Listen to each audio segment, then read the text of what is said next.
Quelle sera la mobilité demain? C'est une question particulièrement difficile. Ce que l'on peut dire, c'est que dans l'agglomération bordelaise, 150 personnes représentantes de la société civile se sont réunies dans le cadre d'une démarche dite Grenelle des mobilités pour essayer de se mettre d'accord sur une envie d'organisation de cette mobilité sur l'agglomération.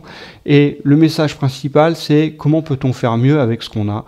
C'est-à-dire comment peut-on optimiser le temps et l'espace. À partir du moment où il y aura 200 000 habitants de plus, et pour un espace fini, on va être confronté à une utilisation, une nécessité d'optimiser le temps, l'espace, et donc de mettre plus de gens dans les transports collectifs, de mettre plus de gens dans les voitures.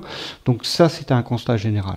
Ça, c'est une première perspective. Donc ça veut dire quoi? Ça veut dire sans doute que demain, il faudra qu'on laisse plus de place à une grande diversité de modes de déplacement. Des tramways, des bus à haut niveau de service, des sites propres en transport collectif partout et le plus souvent possible, des réseaux express vélo, des réseaux de vélos rapides, des réseaux de vélos électriques, la marche à pied, bref, une grande diversité d'offres. C'est la première, c'est la deuxième proposition.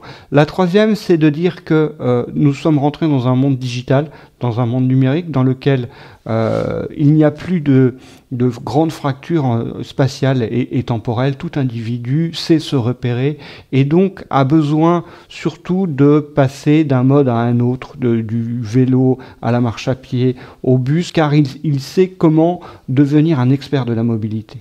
Donc ça va changer également l'offre. Enfin, autre perspective, celle de la santé. On imagine que demain, encore plus qu'aujourd'hui, les problèmes d'obésité vont devenir un problème de société et de santé publique, et donc que la marche, la mobilité va être sans doute revalorisée dans sa fonction médicale, récréative. Alors c'est peut-être l'invention d'une basket, alors elle existe déjà, mais d'une basket qui nous donnera une information sur le nombre de calories qu'on a dépensé, le nombre de calories qui reste à dépenser, le temps de déplacement, la durée, etc. Donc l'intégration de la technologie.